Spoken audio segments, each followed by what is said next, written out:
5 second के लिए आप इमेजिन करो आप अपने एरिया के एक लोकल सरकारी ऑफिस में।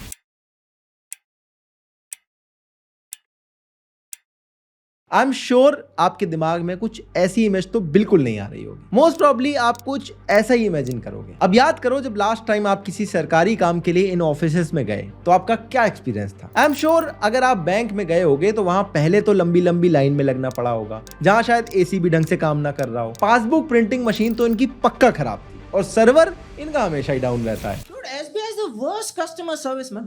Have you ever seen a customer smiling in SBI? नहीं, मैंने देखा dude. I asked him why you're smiling. He said I just closed my account.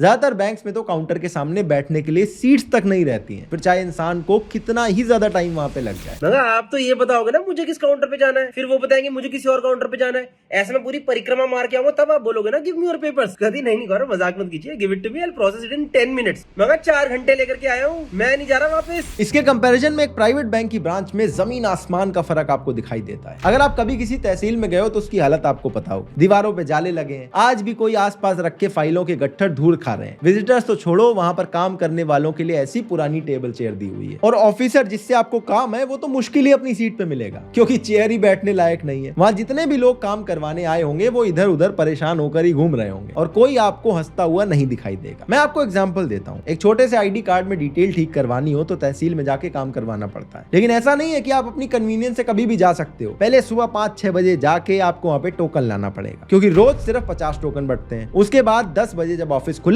तब जाके काम शुरू होगा। फिर आपके टोकन के नंबर के हिसाब से आपका नंबर आएगा और अगर आपको बायोमेट्रिक और फोटो भी अपडेट करवानी है तो आपको पहले वो अपडेट करवाने पड़ेंगे, लेकिन इसी दिन नाम नहीं अपडेट होगा, उसके लिए आपको कुछ और दिन बाद आना पड़ेगा। मतलब ऐसा सिस्टम है कि लोगों के गवर्नमेंट आईडी कार्ड में कुछ अगर गड़बड़ है तो वो ठीक ही नहीं करवाते। सालों साल गलत एड्रेस, गलत फादर नेम लेके चले जा रहे हैं क्योंकि कौन पड़े इस चक्कर में। सरकारी ऑफिस की वाइब भी ऐसी है कि चाहे कितनी भी जल्दी में हो, जैसे ही अंदर घुसोगे लोगों की शक्लें देखोगे तो आपके अंदर से ही आवाज आ जाएगी कि अरे यार यहाँ तो काम करवाने में टाइम लगेगा। लेकिन हमारे गवर्नमेंट ऑफिसेज इतने स्लो और इनएफिशिएंट क्यों हैं और पिछले कुछ सालों में क्या कुछ पॉजिटिव चेंज हमें दिखाई दे रहे हैं, इन सब पे मुझे लगता है बात करने की जरूरत है। तो आ जाओ जरा ध्यान से इसको समझ लेते हैं। एक्चुअली नाम गलत है यहाँ पे, तो वो अपडेट करना है। काउंटर नंबर 9 मैम वो आधार कार्ड में अपडेट। Counter number 9। सर वो आधार कार्ड ये सरकारी कार्यालय मैडम। सर यहाँ पे लोग सुबह से आके लाइन पे लगे हुए हैं। हम लोग कोशिश कर रहे हैं, ठीक है, धीरे धीरे हो जाएगा। यही तो दिक्कत है, सब कुछ बहुत धीरे धीरे हो रहा है। यहाँ पर डॉक्यूमेंट से ज्यादा पेशेंस की जरूरत पड़ती है। सरकारी ऑफिसेज का पूरा एक्सरे करने से पहले मैं थोड़ी सी बात ऐसे ऑफिस में जाने की जो तैयारी कर रहे हैं उनसे करना चाहता हूँ। अरे आपसे ही बात कर रहा हूँ भाई। देखो सरकारी एग्जाम की तैयारी में कई बार बहुत ज्यादा टाइम लग जाता है और ये कड़वा सच है कि सबका एग्जाम नहीं निकलता। तो ऐसे एग्जाम के साथ साथ ये भी जरूरी है कि एक सिक्योरिटी के लिए दूसरा प्लान भी लेकर चलो। सब कुछ छोड़ के इसकी तैयारी करने से अच्छा है कि साथ के साथ कोई ऐसा कोर्स कर लो जिसमें पढ़ाई में गैप ना आए और एक पीस ऑफ माइंड मिले। अगर एग्जाम ना भी निकले तो ऐसा ना लगे कि सब खत्म हो गया। ग्रेजुएशन तो आपने पूरी कर ली है ना, मेरी मानो तो एक प्रिपरेशन के साथ पोस्ट ग्रेड का फॉर्म डाल दो। ऑफलाइन नहीं कर सकते तो ऑनलाइन ही कोर्स कर लो। कहाँ से करना है अगर ये नहीं समझ में आ रहा है तो कॉलेज विद्या का लिंक दे रहा हूँ डिस्क्रिप्शन में। इसमें अलग अलग यूजी, पीजी और बाकी कोर्सेज अवेलेबल है। इसमें बस आपको अपना कोर्स सेलेक्ट करना है, डिटेल फिल करनी है और कुछ बेसिक क्वेश्चन के आंसर करने। इसके बाद इनका एआई मॉडल आपके लिए बेस्ट गवर्नमेंट अप्रूव्ड यूनिवर्सिटीज की लिस्ट दे देगा। यहाँ से आप डायरेक्टली यूनिवर्सिटी की वेबसाइट पर जा सकते हो या फिर कॉलेज विद्या के एक्सपर्ट्स के साथ फ्री में ऑडियो या वीडियो काउंसलिंग कर सकते हो। ये एक्सपर्ट आपको एडमिशन से लेकर प्लेसमेंट तक हेल्प करेंगे। यहाँ से आपको फीस के लिए ईएमआई के ऑप्शन भी मिल जाते हैं। इसमें सेलेब वाले ऐड नहीं बल्कि असली स्टूडेंट के रिव्यूज मिलते हैं। इसके अलावा फीस, प्लेसमेंट, ईएमआई ऑप्शन और यूनिवर्सिटी रैंकिंग जैसे 30+ फैक्टर के बेसिस पर आप कंपेयर कर सकते हो। प्रोसीड टू यूनिवर्सिटी ऑप्शन के साथ में आप सीधा यूनिवर्सिटी की ऑफिशियल वेबसाइट पर जा सकते हो और ये सब कुछ बिल्कुल फ्री में अवेलेबल है। इनका प्लेसमेंट सपोर्ट सर्विस भी है और उसकी कॉस्ट वैसे तो 6,999 है, लेकिन डिस्क्रिप्शन में मेरे लिंक के थ्रू आपको वो भी बिल्कुल फ्री में मिल जाएगा। तो जल्दी से डिस्क्रिप्शन में जाके ये लिंक आप चेक कर लो। देखो सबसे पहले तो हमें बात करनी है कॉलोनियल हैंगओवर की, जो आज भी एग्जिस्ट करता है अनफॉर्चुनेटली। अब खासकर गवर्नमेंट एम्प्लॉइज में तो ये कुछ ज्यादा ही देखने को मिलता है। आपने भी देखा होगा आज भी इन्हें बाबू या बड़े साहब कह के बुलाया जाता है। आईएएस ऑफिसर को तो कलेक्टर कहते हैं, जो कि खुद एक कॉलोनियल वर्ड है। जो पहले ब्रिटिश ऑफिसर्स थे जो अंग्रेजों के लिए टैक्स कलेक्ट करते थे, उनको कलेक्टर बुलाया जाता था। अब ब्रिटिशर्स तो चले गए बट हमारे खुद के गवर्नमेंट ऑफिसर्स में आज भी ये वीआईपी सिंड्रोम है। इसकी वजह से पूरा सिस्टम ऐसा बन गया है कि एक क्लर्क भी होगा ना, वो भी अपने आप को आम आदमी से ऊंचा समझेगा। आपने देखा यंग ब्यूरोक्रेट अभी 2 साल पहले 4 साल पहले सेलेक्ट हुए हैं और वो अपने साथ एक कैमरा लेके चल रहे हैं वो दिखा रहा है कि उसने उसको डांट दिया, उसने सबऑर्डिनेट को डांट दिया। आप समझ रहे हैं क्या छवि बनाने की कोशिश हो रही है? Within 4-5 years of their career, they're trying to pose themselves as heroes. आज भी आईएएस बनने का सपना दिखाया जाता है तो पहले गाड़ी बंगला, लाल बत्ती, इनकी बातें होती है। दिल्ली यूपी स्टेट में अब लाल नीली बत्ती लगाना अलाउड नहीं है, लेकिन फिर भी कुछ लोग इसे छोड़ नहीं पा रहे हैं। जो अधिकारी हैं वो अपनी जो वीवीआईपी कल्चर है उसको दिखाने से बाज नहीं आते। आप देखेंगे कि एक गाड़ी है, इसके ऊपर ये बत्ती लगी हुई है, ये बत्ती केवल पुलिस के लोगों को अलाउड है, बाकी किसी को नहीं। और वैसी जो गोल बत्तियां पहले चला करती थी गाड़ी के ऊपर, वो सब कल्चर अब खत्म हो चुका है उत्तर प्रदेश से, लेकिन गाड़ी पर एसडीएम लिखा हुआ है, बत्ती लगी हुई है। अवध ओझा जो बोलते हैं ना कि एक राजा जैसी मेंटालिटी होनी चाहिए, तुम राजा हो और अपने आप को मान लो कि हम राजा हैं। वो इसी कॉलोनियल हैंगओवर का एग्जांपल दिखाती है। क्योंकि जब शुरू से ही आपके सबकॉन्शियस में ये बिठा दिया गया है कि एग्जाम क्लियर कर लो तो राजा बनोगे, सर्व करने का इंटेंशन कहां से आ जाएगा फिर आपके अंदर। खैर ये तो बात हो गई मेंटालिटी की, लेकिन कुछ क्वांटिटेटिव फैक्टर्स की भी बात कर लेते हैं। गवर्नमेंट ऑफिसेस स्लो होने का सबसे बड़ा रीजन है वहां ऑफिसर्स जो काम कर रहे हैं उनके लिए काम करने का मोटिवेशन सिर्फ पैसा है। अब कुछ लोग बोल सकते हैं यार प्राइवेट सेक्टर में एम्प्लॉयज के लिए भी तो सैलरी मोटिवेशन है। एक्चुअली दोनों में डिफरेंस है। प्राइवेट सेक्टर में आदमी काम ना करे तो निकाला जा सकता है, लेकिन गवर्नमेंट जॉब में ऐसा नहीं है। नो मैटर एक एम्प्लॉय कितना भी अनप्रोडक्टिव हो, उसे निकाल नहीं सकते। कोई बड़ा से बड़ा कांड कर दिया, स्कैंडल कर दिया तो 3-4 महीने के लिए सस्पेंड होता है यार। और इसी को बोलते हैं जॉब सिक्योरिटी। जो भी गवर्नमेंट जॉब की तैयारी कर रहे होते हैं वो खुद कहते हैं कि उनका करने का मेन रीजन है कि काम करो ना करो,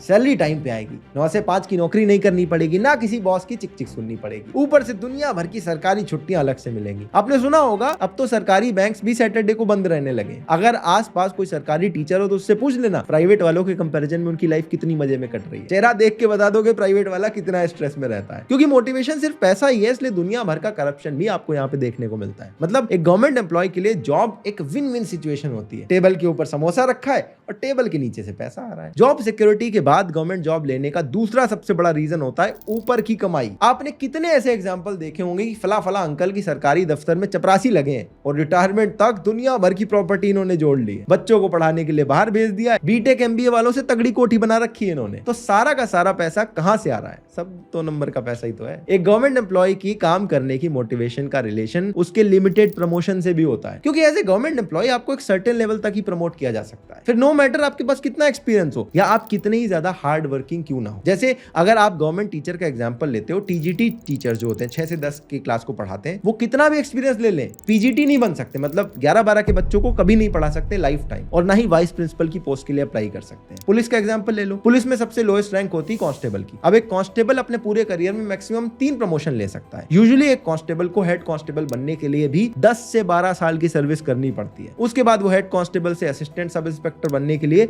कम से कम और 10 साल लग जाते हैं। फिर सब इंस्पेक्टर या एसआई बनने के लिए 6 साल का और एक्सपीरियंस चाहिए। वैसे सब स्टेट्स में अपना अपना अलग रहता है, लेकिन मोस्टली कुछ इसी तरह का पैटर्न फॉलो होता है। लेकिन कॉर्पोरेट जॉब में ऐसा नहीं होता। हम डायरेक्टली कंपेयर नहीं कर सकते, लेकिन एक आइडिया के लिए गूगल के सीईओ सुंदर पिचाई का एग्जांपल अगर लो, 2004 में इन्होंने गूगल ज्वाइन करी और 2015 आते आते ये वहां के सीईओ बन चुके थे। अब आप समझ गए होंगे कि प्रमोशन का काफी क्लोज रिलेशन होता है एक एम्प्लॉय की मोटिवेशन से। क्योंकि जब इंसान को पता है कि मैं कितनी भी मेहनत ना कर लूं, इवेंचुअली मुझे बस 2 ही 3 प्रमोशन मिलने वाले हैं, वो भी सीनियोरिटी या ईयर ऑफ सर्विस के बेसिस पे, तो कोई भी एम्प्लॉय अपनी परफॉर्मेंस पे ज्यादा ध्यान क्यों देगा? जबकि प्राइवेट सेक्टर में प्रमोशन का सीधा सीधा लिंक परफॉर्मेंस के साथ होता है। इसीलिए सरकारी एम्प्लॉय ज्यादा अकाउंटेबल भी नहीं दिखते। म्युनिसिपैलिटी का एग्जांपल सबसे बढ़िया रहेगा इसके लिए। अगर आप एक अपस्केल एरिया में रहते हो तो शायद सफाई होती होगी, वरना मुश्किल ही किसी के यहाँ रेगुलरली स्वीपर आते हैं। शायद ही आपके सीवर रेगुलरली क्लीन होते होंगे। इनफैक्ट कितनी बार आपने देखा होगा कि साफ सफाई करने वाले तो गंद निकाल के वहीं छोड़ देते हैं, फिर वो कार बाइक के टायर में चिपक चिपक के सब जगह फैलता रहता है, लेकिन उठाने उसे कोई नहीं आता। आइडियली ये काम भी उन्हीं का था जिन्होंने कचरा अंदर से निकाला था, लेकिन इन्हें भी पता है क्या ही कर लोगे, कंप्लेंट भी कर दी तो ज्यादा से ज्यादा क्या होगा, जॉब से थोड़ी निकाल देंगे। अरे हम तो फकीर आदमी हैं, झोला लेके चल पड़ेंगे जी। डॉक्यूमेंट रिलेटेड आप कोई भी काम करवाने जाओ, कल आना परसों आना, ऐसे ही आपको घुमाते रहते हैं। छोटे छोटे काम करवाने में कई कई दिन लग जाते हैं। आपने भी नोटिस किया होगा, पासपोर्ट वेरिफिकेशन के लिए जो ऑफिसर घर आता है ना, 100-500 जब तक चिपका ना दो आपका काम नहीं बनता। कभी कभी आप 1000 दो तो बोलते हैं थोड़ा हल्का हल्का फील हो रहा है। इसका मतलब ये कि 500 की एक पत्ती इनको और चाहिए। इनएफिशिएंसी का एक और बड़ा रीजन है लैक ऑफ लेटेस्ट टेक्नोलॉजी। आज इंडिया में देखो 5G चल रहा है, सबके पास फ्री में चल रहा है, लेकिन गवर्नमेंट ऑफिस में वही MTNL के 3G कनेक्शन लगे हुए हैं। अब इसमें एम्प्लॉइज करे भी क्या करे, जो टेक्नोलॉजी सरकार ने दी हुई उसी पे काम चलाना है। वो बेचारे खुद ही परेशान रहते हैं। अरे बफरिंग किसको अच्छी लगती है अपने कंप्यूटर में? डिजिटल इंडिया का आइडिया अच्छा है, लेकिन आप एक बार किसी गवर्नमेंट की वेबसाइट खोल के देख लो, ऐसा लगता है 98 में लास्ट टाइम इसको किसी सस्ते डेवलपर से डिजाइन कराया गया था, उसके बाद से अपडेट कराना भूल गए। स्टेट बैंक की वेबसाइट में गलती से भी लॉग इन कर दिया तो 10 बार तो ये पासवर्ड रीसेट करवाते हैं, 5 बार इनके ओटीपी आते हैं 6 डिजिट वाले, उसके बाद भी लॉग इन होने के बाद आ जाता है unexpected error, please try again. सिर्फ टेक्नोलॉजी पुरानी नहीं, आप नोटिस करोगे पूरे ऑफिस का कल्चर ही 80s 90s में स्टक दिखता है। वही एक चाय वाला होगा, वही लंबी रॉड वाले पंखे लगे होंगे, वही पुराना फर्नीचर होगा। इसको ज्यादा कॉर्पोरेट कल्चर से अगर कंपेयर करो तो पहले तो ऑफिस इतनी स्वंकी बने रहते हैं कि एम्प्लॉय का मन करता है जाने में। काम का प्रेशर चाहे कितना भी हो, लेकिन फैसिलिटीज आपको पूरी मिलती है। अगर थोड़ा सा भी स्ट्रेस है तो वहीं टीटी की टेबल डली हुई, थोड़ा खेल लो। महंगे महंगे कैफेज जैसे कैफेटेरिया बना रखे हैं, सारी की सारी लेटेस्ट टेक्नोलॉजी मिली हुई है। तो ये लोग एफिशिएंट क्यों नहीं होंगे? सरकारी बाबूस का काम ना करने का एक और रीजन ये भी है कि सेंट्रल सर्विस वालों को कई बार पोस्टिंग या ट्रांसफर ऐसी जगह दे देते हैं कि उन्हें ना तो वहां का कल्चर पता है, ना वहां के तौर तरीके, अपने घर से वैसे ही दूर रहते हैं, या फिर अपने स्टेट में भी ऐसे एरिया में पोस्टिंग हो गई है जहां की हालत ही बहुत खराब है, एम्प्लॉय एडजस्ट ही नहीं कर पाते हैं। ऐसे केसेस में ज्यादा जो ऑफिसर्स हैं वो लीव पे रहते हैं, या आते भी हैं तो ठीक से काम करने का कोई खास मोटिवेशन इनमें होता नहीं है, जल्दी से अपने ट्रांसफर की राह देखते रहते हैं। इनफैक्ट लोअर ग्रेड के जो ऑफिसर्स हैं उनके सरकारी क्वार्टर्स को आप देख लो, मोस्टली गिरने की हालत में आपको दिखेंगे। कई बार तो क्वार्टर को थोड़ा रहने लायक करने के लिए खुद एम्प्लॉय अपनी जेब से पैसा खर्च करके इनको ठीक करवाता है। लेकिन इसी का कंपैरिजन में किसी एमपी का बंगला देख लो, एकदम चमचमाता हुआ आपको दिखेगा। तो ऐसे में एम्प्लॉय कहां से मोटिवेट होगा अच्छे से काम करने के लिए? इसके अलावा अगर आप किसी गवर्नमेंट स्कूल में पढ़े हो तो आपने देखा होगा गवर्नमेंट टीचर्स की ऑन डिप्यूटेशन बहुत ड्यूटीज लगाई जाती है। अब इलेक्शन हुए, देखो कितने टीचर्स वहां पे ड्यूटी कर रहे थे। ऐसा शायद इंडिया में ही होता है जहां टीचर पढ़ाना छोड़ के दुनिया भर के सारे काम में लगा दिए जाते हैं। इसके अलावा जिन जॉब में काम करने का टाइम मिलता है वहां पे भी सरकारी ऑफिसर्स को रील बनाने की एक बीमारी लग गई है। इस बीमारी पे मैंने ऑलरेडी एक एक्सरे करके पूरा वीडियो बना रखा है, आप वो भी देख सकते हैं। इसके अलावा अगर आप हायर ऑफिशियल्स को देखोगे जो सिविल सर्विसेज के थ्रू रिक्रूट होते हैं, उनका काम तो काफी ब्रॉड होता है। मतलब जैसे एक बैंक एम्प्लॉय को बैंक में ही काम करना होता है, लेकिन एक आईएएस ऑफिसर का काम एडमिनिस्ट्रेशन है, लेकिन उसमें उन्हें मल्टीपल डिपार्टमेंट्स के साथ कोऑर्डिनेट करना पड़ता है और उन इश्यूज पर भी डिसीजन लेने होते हैं जिसमें एक स्पेसिफिक एक्सपर्टीज की जरूरत होती है जो इनके पास शायद ना हो। और इसके ऊपर भी सेक्रेटरी लेवल पर जाए तो कई बार वहां भी ऑफिशियल्स को अलग अलग पोर्टफोलियो पकड़ा देते हैं, जिससे कि वो अपने करियर में किसी भी एक स्पेसिफिक फील्ड को मास्टर नहीं कर पाते। और इस वजह से बड़ी बड़ी पॉलिसी फॉर्मेशन में कई बार लूप होल्स आपको देखने को मिलते हैं, क्योंकि ऐसे आदमी ने बनाई जिसको उसका ज्यादा पता ही नहीं। इसी वजह से कई बार लैटरल एंट्री सिस्टम की मांग होती है। बेसिकली लैटरल एंट्री मतलब गवर्नमेंट अलग अलग डोमेन के स्पेशलिस्ट को रिक्रूट कर सकती है जो प्राइवेट सेक्टर में काम कर रहे हो या जिनके पास काफी ज्यादा एक्सपर्टीज है उस फील्ड की। 2018 में सेंट्रल गवर्नमेंट ने पहली बार 10 जॉइंट सेक्रेटरी लेवल की पोजीशन के लिए एप्लीकेशन निकाली थी। इन पोजीशंस पर यूजुअली पहले आईएएस ऑफिसर रिक्रूट होते थे, अब इन्होंने लैटरल एंट्री इसमें करी थी। इनफैक्ट पिछले महीने आप देखोगे 25 नई ऐसी पोजीशन पर गवर्नमेंट ने फिर से जॉब निकाली। इन पोजीशन पर रिक्रूट होने के लिए काफी इंप्रेसिव सीवी चाहिए होता है। यूजुअली जो अपने फील्ड के टॉप प्लेयर है, बड़े एक्सपर्ट होते हैं, वही इसमें अप्लाई करते हैं और इसीलिए एक्सपर्टीज डेवलप होना बहुत जरूरी है, जो कई सारे आईएएस ऑफिसर्स नहीं कर पाते। लेकिन ये अच्छा है कि पिछले कुछ सालों में चीजें चेंज हुई हैं। आजकल सुनने को मिलता है कि भैया सरकारी ऑफिसर में सख्ती बढ़ गई है। आजकल सरकारी बाबुओं में सुबह सुबह टाइम पर पहुंचने का टेंशन रहता है, क्योंकि अब अटेंडेंस के लिए ऑफिसर्स के फिंगरप्रिंट मैंडेटरी हो गए हैं। अब वो रजिस्टर वाला सिस्टम नहीं कि कभी भी आके साइन कर दो, इसीलिए अपनी प्रॉक्सी भी नहीं लगवा सकते, अब खुद आके अटेंडेंस लगवानी पड़ती, वो भी टाइम से,